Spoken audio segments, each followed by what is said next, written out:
रुद्रेश, 20 दिन पुराना जो पूरा घटनाक्रम चल रहा था, एक शव का अंतिम संस्कार नहीं हो पा रहा था।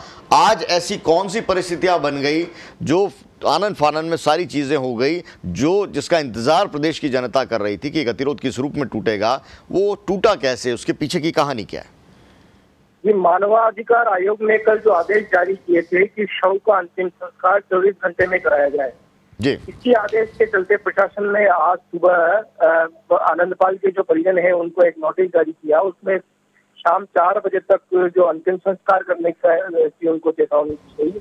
प्रशासन की ओर से कहा गया है कि यदि परिजन अंतिम संस्कार नहीं करते हैं तो प्रशासन को मजबूरन अंतिम संस्कार करना पड़ेगा।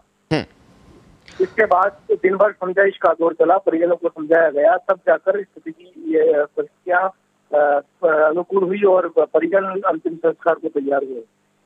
ये क्या केवल राज्य मानवाधिकार आयोग के निर्देशों की पालना है या कोई बातचीत भी हुई है परिवार और प्रशासन के बीच में, परिवार और सरकार के बीच में?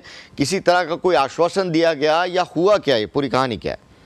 परिवार और प्रशासन के बीच में वार्ता आज हुई है, लेकिन आज मांगों को लेकर कोई वार्ता नहीं हुई। प्रशासन जो है उन्होंने सिर्फ राज्य मानवाधिकार आयोग के जो आदेश है उसका हवाला दिया है और उसका हवाला देते हुए ही परिजनों को समझाइश की कि यदि आप अंतिम संस्कार नहीं करते हैं तो प्रशासन को मजबूरन अपने स्तर पर अंतिम संस्कार करना पड़ेगा।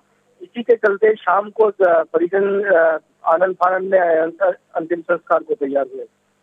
तो ये क्या माना जाए, ये जो सहमति बनी वो अंतिम संस्कार करने को लेकर थी और जो बाकी मांगे हैं उनको लेकर क्या कोई खुलासा हुआ है कि किस रूप में उन पर कोई बात हुई है या उस पर परिवार या सरकार का अब क्या रुख रहेगा? अभी किसी मांग को लेकर कोई सहमति नहीं बनी है। मांगे जो थी वो अपनी जगह पर कायम है और प्रशासन की ओर से या सरकार की ओर से अब इस समय अब तक किसी भी मांग को लेकर कोई आश्वासन लिखित में या जो परिजन चाह रहे थे, कल जो मांग थी, कल जो वार्ता हुई थी उसमें परिजन जो थे वो इसी बात पर अड़े हुए थे कि जो सीबीआई जांच की मांग को लेकर है उसको आज लिए लिखित में आश्वासन दिया जाए। लेकिन इस तरह की मांगों को लेकर आज कोई सहमति नहीं बनी। सिर्फ और सिर्फ अंतिम संस्कार के लिए प्रशासन ने संदेश की और शाम तक परिजन अंतिम संस्कार के लिए तैयार हो गए। शव का अंतिम संस्कार हो गया, ये एक पूरे नागौर के लिए एक सुकून की बात होगी रुद्रेश, लेकिन किस रूप में जो हम चर्चा कर रहे हैं यहाँ पर कि ये परिस्थितियाँ क्यों बनी, ये गतिरोध, आप वहाँ पर चूंकि फील्ड में मौजूद हैं, पूरे घटनाक्रम को आपने देखा है, क्या इन परिस्थितियों को टाला नहीं जा सकता था? ये पुलिस ने लगातार काफी संयम जो है कल के घटनाक्रम में बरता था।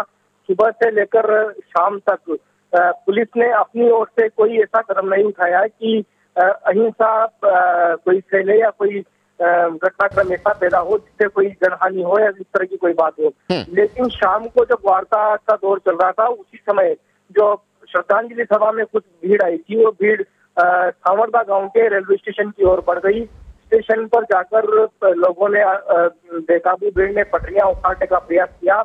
इस समय जो पुलिस अधिकारी है नागौर एसपी परेश देशमुख के एक प्रशिक्षु आईपीएस मोनिका सेन जो थी वो जाब्ते के साथ उधर पहुंचे थे, मौके पर पहुंचे, लेकिन उग्र भीड़ ने उन पर भी हमला कर दिया और इस तरह से जो घटनाक्रम अचानक हुआ उसमें फायरिंग भी करनी पड़ी। और हालांकि पुलिस फायरिंग से इनकार कर रही है, लेकिन फायरिंग हुई है। फायरिंग में एक जने की मौत भी हुई है।